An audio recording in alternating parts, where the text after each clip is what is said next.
Dear listeners, welcome back to another episode of Dear Listeners, your cozy corner for English, emotions, and everything in between. I'm your host, Sunita Rawat, and today's episode is a little different.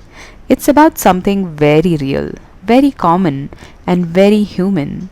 We are going to talk about bad days. Those days when everything seems to go wrong, from spilling your tea in the morning to forgetting your umbrella in the rain or getting blamed for something at work you didn't do. But here is the twist.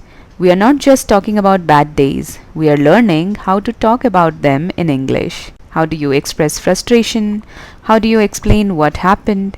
And how do you do that using simple, clear, and emotional English?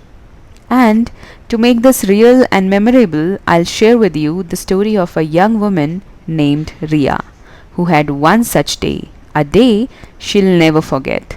So stay with me because through her story, you'll not only improve your vocabulary and sentence structures, but you'll also learn how to express your emotions in English because isn't that what language is for? So the story goes like it was a chilly Tuesday morning. Ria's alarm didn't ring, or maybe it did, and she just didn't hear it. She had barely slept the night before, tossing and turning and worrying about her work presentation.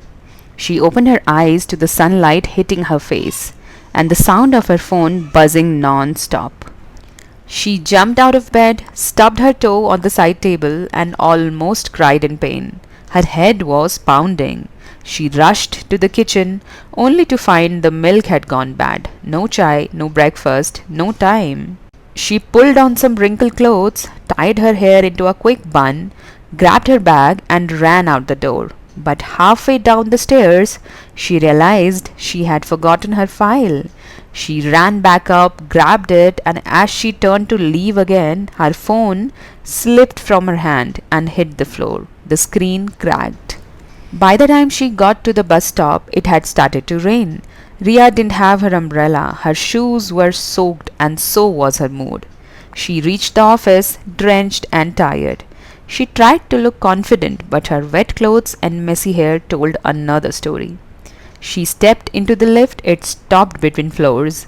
5 minutes of panic, breathing fast, sweaty palms. Eventually, it started moving again. She reached her floor, walked into the meeting room only to realize the presentation had started without her. Her manager gave her that "we need to talk later" look. She apologized and sat down quietly, heart racing. Her laptop took forever to load, and when it finally did, the presentation file she had stayed up all night preparing, gone. Not saved, not backed up, not in email, nowhere. After the meeting, Ria went straight to the washroom. She looked at herself in the mirror, tired eyes, messy hair, wet clothes, and that's when it happened. Tears. Silent, steady, and unstoppable. She whispered to herself in Hindi, "ये दिन ही खराब है, सब कुछ गलत हो रहा है." And then in English, "this is just the worst day ever." She stayed there for 10 minutes, then wiped her face, took a deep breath, and stepped out. Lunchtime, but she didn't feel like eating. Later that afternoon, she accidentally sent a half-written email to a client. Her colleague pointed it out loudly. That embarrassment stung. And as the day dragged on, she kept thinking, can it get any worse? The day ended, but the disaster didn't. On her way home, Ria dropped her train card, had no cash left, and had to walk 2 kilometers. Her feet hurt. Her phone battery died, and the rain started again. She reached her building only to find the power was out. She sat on the floor in the dark, no Wi-Fi, no light, no tea, no smile, just silence. She whispered, "Universe, why me?" And then something shifted. She pulled out her diary and wrote, "Today was a horrible day, but I survived it. And that counts for something." That's when she remembered what her English teacher once said. Bad days make great stories if you can find the words.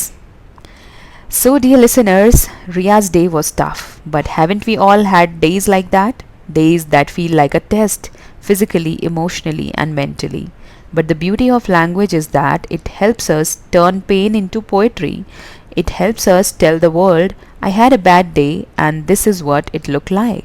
So the next time your day goes downhill, don't hold it in. Share it, write about it, talk about it in English, in your language, in your voice, because expressing is healing. And that's how we grow. One story, one sentence, one tear, and one smile at a time. You have been listening to Dear Listeners. I'm Sunita Rawat. If this episode touched you or if you learned something new today, do share it with someone who might need it.